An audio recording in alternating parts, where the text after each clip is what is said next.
Good morning, 9th Standard English Medium, GT Sheikh Vidyalay. Very warmful welcome in our video lecture series. આજે સોમવાર છે. સોમવારે આપણે ગુજરાતી ભાષા એના વિશેની વાત કરીએ છીએ. ગયા લેક્ચરમાં મેં આપને પત્રલેખન વિશેની સમજ આપેલી. આ ગુજરાતી ટેક્સ્ટબુક છે અને ગ્રુપની અંદર અમે આ ટેક્સ્ટબુકની PDF ફાઇલ સેન્ડ કરી છે. તો હવે તમારી પાસે PDFના ફોર્મમાં ગુજરાતી ટેક્સ્ટબુક અવેલેબલ છે. તો મને એવું લાગે છે કે આજે હવે હું તમને ગુજરાતી ટેક્સ્ટબુકનું ઇન્ટ્રોડક્શન કરાવું. કોઈ પણ વિષય ભણતા પહેલાં આપણે એ ટેક્સ્ટબુકમાં આવતા ચેપ્ટર્સથી અથવા કયા પોઈન્ટ ભણવાના છે એનાથી આપણે સુપરિચિત થવું ખૂબ આવશ્યક છે. તો આજે હું ગુજરાતી ભાષાની આ જે ટેક્સ્ટબુક છે જે મેં તમને બતાવી હતી, PDFમાં પણ આ ટેક્સ્ટબુક છે ગુજરાત બોર્ડની, એની અનુક્રમણિકા અને એમાં આવતા લેસન વિશેની આપણે વિગતે વાત કરીશું. અનુક્રમણિકામાં આપણે જોઈએ તો સૌપ્રથમ 1 to 23 ચેપ્ટર્સ આપણે ભણવાના છે. 1 થી 23 ગદ્ય અને પદ્ય કૃતિઓ આપણા કોર્સમાં છે. એ ઉપરાંત વ્યાકરણમાં એકમ 1 જેમાં સમાનાર્થી, વિરોધી અને જોડણી ને વ્યંજન. વ્યાકરણ નંબર એકમ 2માં લિંગ, વચન, અનુગ, નામયોગી અને સંધિ. વ્યાકરણ એકમ નંબર 3 એમાં વિશેષણ, ક્રિયા વિશેષણ, સંયોજન અને વિરામચિહ્ન. અને વ્યાકરણ એકમ નંબર 4 જેમાં સમાસ, શબ્દ સમૂહ માટે એક શબ્દ, રૂઢિપ્રયોગ અને કહેવત, આટલી વાત કરવાની છે. તો હવે ઓલમોસ્ટ આપણે આજે જૂનના 1-2 વીક 3 વીક જેવું પસાર થઈ ગયું છે. આપણી પાસે 1 વીક છે, તો હવે ટેક્સ્ટબુક આપણે શરૂ કરવી જોઈએ. કારણ કે અને એક બીજી ખાસ સૂચના કે અમારી પાસે જ્યારે ટેક્સ્ટબુક અવેલેબલ હશે ત્યારે અમે વોટ્સઅપમાં મેસેજ કરશું. અત્યારે અમે તમારી સામે ફી ભરવાનો જે મેસેજ કર્યો છે એ યોગ્ય સમયે નિયમિતપણે તમારે ફી આપીને ભરી જવાની છે. પેરેન્ટ્સે જવાનું છે, સ્ટુડન્ટ્સે સ્કૂલે આવવાની મનાય છે. ટેક્સ્ટબુક હજી અમારી પાસે અવેલેબલ નથી અને આવશે એટલે ચોક્કસ તમને ફટાફટ આપી દઈશું.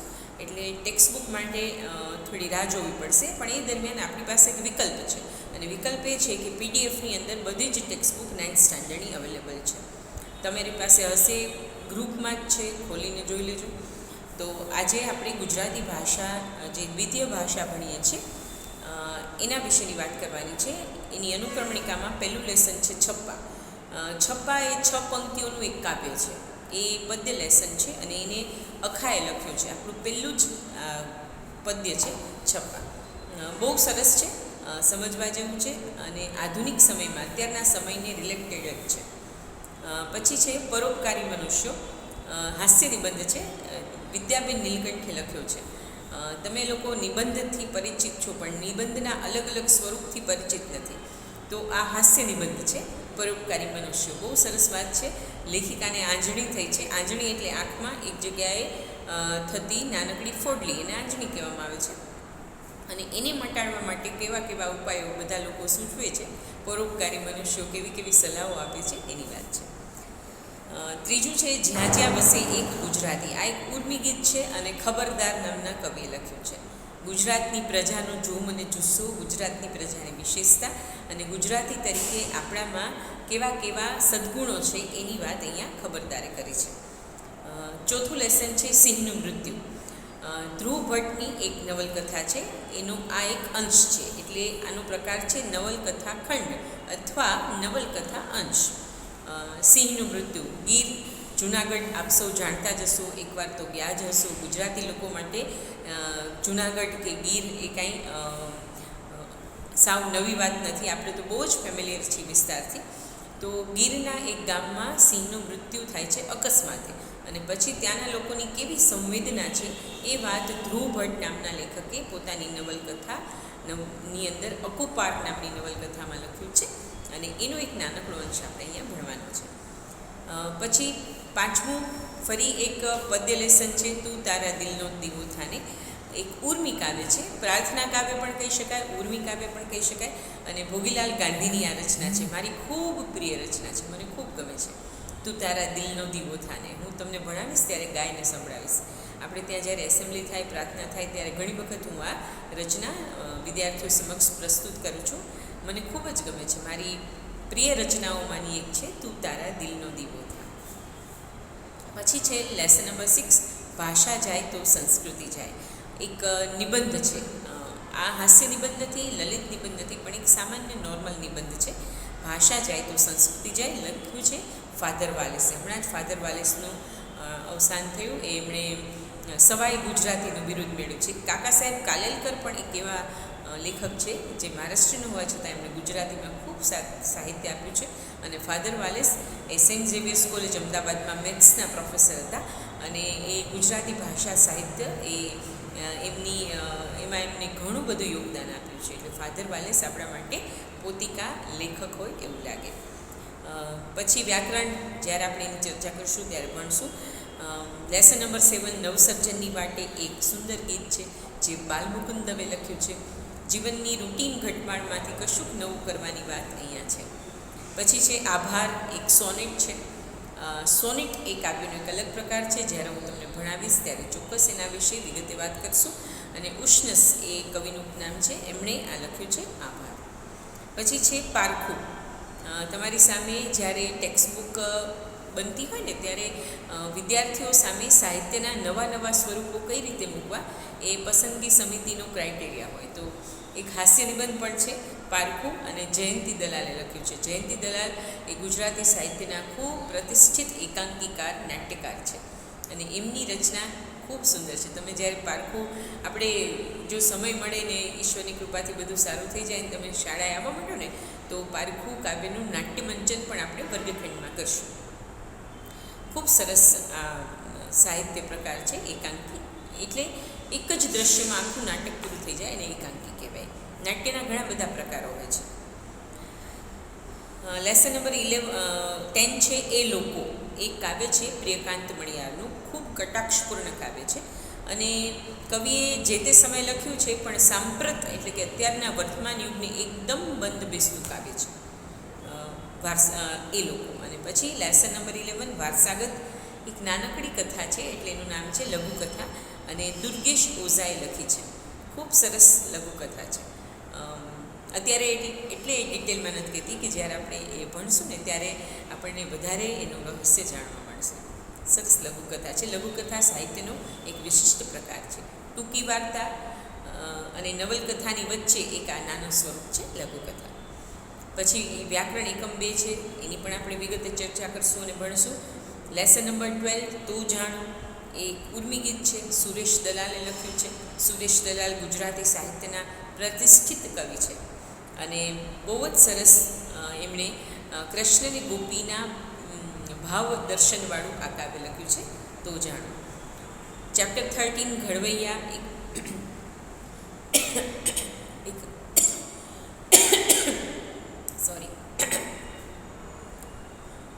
ચેપ્ટર 13 ઘડવૈયા રેખાચિત્ર છે અને નાનાભાઈ ચેબલિયાએ લખ્યું છે. રેખાચિત્ર એ શું, એટલે એમાં કોઈ એક વ્યક્તિના ચરિત્રની વાત કરી હોય એને રેખાચિત્ર કહેવાય. એનું બાહ્ય વર્ણન કર્યું હોય, એના સ્વભાવનું વર્ણન કર્યું હોય, એના ગુણોનું વર્ણન કર્યું હોય, એને રેખાચિત્ર કહેવાય. આ પણ સાહિત્યનો એક વિશિષ્ટ પ્રકાર છે. ચેપ્ટર 14 મારું તારું ગઝલ છે રાજેન્દ્ર શુક્લની.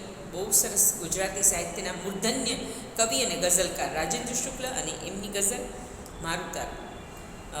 ચેપ્ટર 15 100 ટચનું સોનું.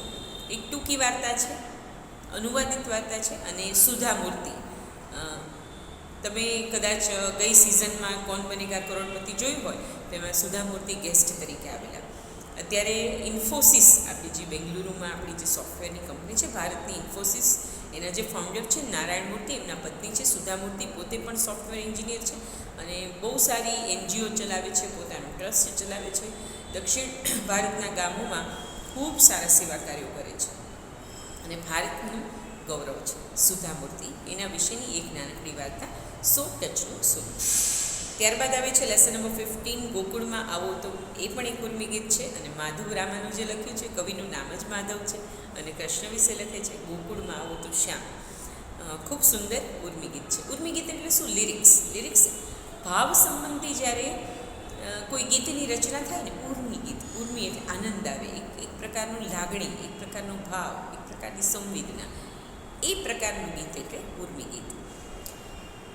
લેસન નંબર 17 છબી ભીતરની એક સંસ્મરણ છે. મેં કીધું હતું ને તમારી સામે સાહિત્યના અલગ અલગ પ્રકારો મૂકવા અને સાહિત્યના અલગ અલગ પ્રકારોનો પરિચય આપવો એ પસંદગીકારોનું લક્ષ્ય હોય છે. માટે અહીંયા અલગ અલગ પ્રકારના સાહિત્ય સ્વરૂપ તમારી સામે છે. સંસ્મરણ, માણસને કોઈ યાદ આવે અને યાદ એ લખે એને સંસ્મરણ કહેવાય, એને નિબંધ ન કહેવાય, સંસ્મરણ કહેવાય. ઓકે, કેટલાય બધા સંસ્મરણો ભેગા થાય ને પછી આત્મકથા બને. આત્મકથામાં મોસ્ટ ઓફ સંસ્મરણો જ હોય, પોતાના જીવનની કથા. અશ્વિન મહેતાનું આ સંસ્મરણ છે, છબી ભીતરની. પછી વ્યાકરણ એકમ 3, એ પણ જ્યારે ભણશું ત્યારે વિગતે વાત કરશું. લેસન નંબર 18, દીકરીની વિદાય, એક ગીત છે, અનિલ ચાવડાએ લખ્યું છે. ખૂબ સુંદર ગીત છે, ભાવવાહી ગીત છે, ગાઈ શકાય એવું છે, લયબદ્ધ છે. અને ભારતીય કુટુંબ પરંપરામાં આપણે ત્યાં દીકરીના લગ્ન થાય અને પછીનો વિદાયનો પ્રસંગ છે એ વિશિષ્ટ છે, ખાસ છે, કરુણ રસથી છલકતો છે. તો એટલું જ સુંદર ગીત અનિલ ચાવડાએ આપ્યું છે. પછી ચેપ્ટર નંબર 19, પંખીલોક, એક લલિત નિબંધ છે. મેં તમને કીધું હતું હાસ્ય નિબંધ, ખાલી નિબંધ, આ લલિત નિબંધ. લલિત નિબંધ ક્લાસિક વર્ક હોય છે. એમાં લલિત એટલે કેવું ખબર છે? રસાળ, એકદમ આમ રસીલું. એમાં માહિતી પણ હોય, એમાં ભાવ પણ હોય, એમાં સંવેદના પણ હોય, એમાં કલાત્મકતા પણ હોય, એને લલિત નિબંધ કહેવાય.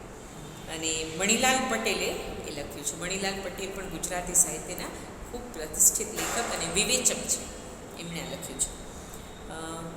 ચેપ્ટર નંબર 20, હરી આવોને, એ લોકગીત છે. લોકગીત હંમેશા સંકલિત હોય, લોકો વડે રચાતું, લોકો વડે ગવાતું અને લોકોમાં ખૂબ પ્રિય લોકગીત.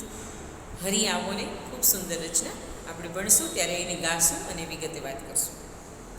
પછી છે ચેપ્ટર નંબર 21, પ્રાણીઓનું ગોકુળ, આત્મકથાંશ પ્રકાશ આમટે. પ્રકાશ આમટે એ મૂળ મરાઠી મહારાષ્ટ્ર, અને એમણે ત્યાં એક પ્રાણીઓની સેવા માટે એક જંગલમાં જઈને વસવાટ કર્યો છે, એમણે ને એમના પત્નીએ. અને એમની આ આત્મકથા, એમણે એક આત્મકથા લખી છે, એનો એક નાનકડો અંશ છે પ્રાણીઓનું ગોકુળ. વિવિધ પ્રાણીઓને એને કેવી રીતે પાળ્યા છે, કઈ કઈ પ્રાણીની કઈ ખાસિયત છે, એ બધી જ માહિતી આ પાઠમાં છે. તમને ખૂબ ગમશે આ પાઠ, ખૂબ વિશિષ્ટ પાઠ છે. પછી છે 22, લઘુકાવ્યો, જેમાં 3 પ્રકારના લઘુકાવ્યો છે: દુહા, મુક્તક અને હાઇકુ. હાઇકુ એ જાપાની કાવ્ય પ્રકાર છે જે આપણે સ્વીકાર્યો છે. મુક્તક એટલે મોતી જેવો નાનકડી 2 જ પંક્તિઓમાં નાનકડું કાવ્ય. મોતી કેમ નાનકડું હોય એમ મોતી નાનું હોય પણ વેલ્યુબલ હોય, સાચું મોતી ખૂબ કિંમતી હોય, એમ અહીંયા મુક્તક પણ કિંમતી હોય છે. અને દુહો આપણને સૌને ખબર છે, લોક સાહિત્યનો એ સુંદર એક ગેય પ્રકાર છે. ગેય એટલે ગાઈ શકાય એવો પ્રકાર છે દુહો. કોઈ એવી વ્યક્તિ નહીં હોય ગુજરાતમાં જેને દુહા વિશે ખબર ન હોય, તો એ લઘુકાવ્ય આપણે ભણીશું. અને અનુક્રમે એમના કવિઓ છે હસમુખ પાઠક અને રાવજી પટેલ. દુહો છે ને એ લોક સાહિત્યનો પ્રકાર છે, એટલે એના કોઈ ખાસ કવિ ન હોય. ઘણા કવિઓ પણ દુહા રચે છે, એવું નથી કે દુહાના કોઈ કવિ ન હોય, પણ અહીંયા લોક સાહિત્યના પ્રકારના સંદર્ભમાં તમારે દુહો ભણવાનો છે. અને પછી છે ચેપ્ટર નંબર 23, પ્રેરક પ્રસંગો, એક ગદ્ય છે અને સંકલિત છે. 2-3 વ્યક્તિઓના જીવનમાં બનેલી ઘટના અથવા એમાંથી મળતો મેસેજ, એ પ્રેરક પ્રસંગો, ઇન્સ્પાયર કરે એવા પ્રકારની ઇવેન્ટ્સ, પ્રસંગો આપણી સામે અહીંયા સંકલિત રૂપે મૂક્યા છે, એડિટ કરીને. કોઈ એના વિશેષ લેખક નથી. તો આ પ્રકારે, અને પછી એકમ નંબર 4 છે વ્યાકરણનું. આ પ્રકારે આપણે 1 to 23 ચેપ્ટર વિશેનો અભ્યાસ કરવાનો છે. પછી તમારી ટેક્સ્ટબુકમાં અનુક્રમણિકામાં પૂરક વાંચન છે. હવે ઘણા બધા વિદ્યાર્થીઓને એવો મનમાં પ્રશ્ન થાય કે મેડમ પૂરક વાંચન શું કામ? તો એટલા માટે કે આ 1 to 23 ચેપ્ટર્સ તો તમે ભણો છો, સ્ટડી કરો છો, પ્રશ્ન જવાબ તૈયાર કરો છો, શોર્ટ નોટ તૈયાર કરો છો, કારણો, સાચા ખોટા વગેરે. પણ એના સિવાય પણ કેટલાક સાહિત્ય સ્વરૂપ એવા હોય છે જે તમારે જાણવા બહુ જરૂરી છે. એવી કેટલીક વેલ્યુબલ થિંગ્સ છે સાહિત્યમાં જેનો પરિચય તમને આ ઉંમરે હોવો જોઈએ. એટલે એવા પાઠને પૂરક વાંચનની અંદર સમાવિષ્ટ કરવામાં આવે છે. એમાં 1, 2, 3 અને 4 પ્રકૃતિ કાવ્ય, ચરિત્ર નિબંધ, કથા વાર્તા અને સંવાદ. જો આ 4 પ્રકારના સાહિત્ય સ્વરૂપ અહીંયા તમારી સામે પૂરક વાંચનના રૂપે મૂક્યા છે. પરીક્ષામાં નથી આવવાના, પણ એના વિશે વાંચવાનું છે, એના વિશે સમજવાનું છે, એના વિશે જાણવાનું છે. It's just for knowledge. અને હું માનું છું ત્યાં સુધી ટેક્સ્ટબુકની અંદર આ એના બંને જે પૂર્વ પૃષ્ઠ અને જે ઉત્તર પૃષ્ઠ હોય ને એની વચ્ચે 2 પૂઠાની વચ્ચેની બધી જ માહિતી આપણા માટે ખૂબ ખૂબ ખૂબ જરૂરી હોય છે. કશો જ ન જરૂરી હોય એવું ટેક્સ્ટ બુકમાં ક્યારેય હોતું નથી.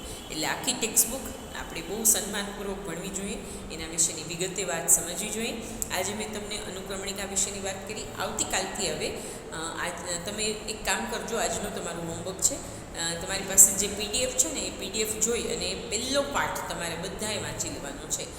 પહેલાં છપ્પા છે અને છપ્પા અખાએ લખ્યા છે. અંદાજે 17મા શતક એટલે કે 17th સેન્ચુરીના પૂર્વાર્ધમાં અર્લિયરમાં અખો થઈ ગયો અને હિન્દી અને ગુજરાતી બંને ભાષામાં એણે ખૂબ સારું પ્રદાન કર્યું છે. એના વિશેની વાત તમારે વાંચવાની છે, ટિપ્પણ વાંચવાનું છે, શબ્દાર્થ વાંચવાના છે અને છપ્પા પણ વાંચવાના છે. બને તો છપ્પા 2-3 વાર વાંચો એટલે તમને એના શબ્દોથી પરિચય મળે. તો કાલે હું છપ્પાની વિગતે વાત કરીશ. આજે તમારે પીડીએફમાંથી આખી ટેક્સ્ટ બુક મેં જેમ તમને સમજાવી એમ જોવાની છે, છપ્પા વિશે વાંચવાનું છે અને બધાએ હવે અભ્યાસ માટે તૈયાર થઈ જવાનું છે. ઓકે ગાઈસ, તમે ઘરે રહો, સુરક્ષિત રહો. પ્લીઝ હાથ એકદમ સ્વચ્છ રાખો, ધોઈને રાખો. બહાર નીકળવું જ નથી, જરૂર પડે તો માસ્ક પહેરીને નીકળો, સેનેટાઇઝનો ઉપયોગ કરો, સ્વસ્થ જમો, સારું જમો. ચોમાસાના દિવસો આવી ગયા છે એટલે હવે ખૂબ ધ્યાન રાખવું પડશે. ભેજવાળું વાતાવરણ છે, ઠંડી ગરમી મિક્સ ઋતુ છે એટલે ખાણીપીણીમાં ખૂબ ધ્યાન રાખો.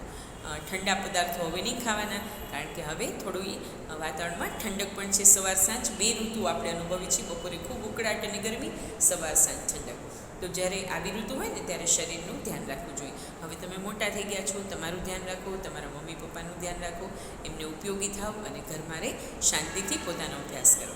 Okay guys, take care yourself at your home. Thank you. Have a nice day.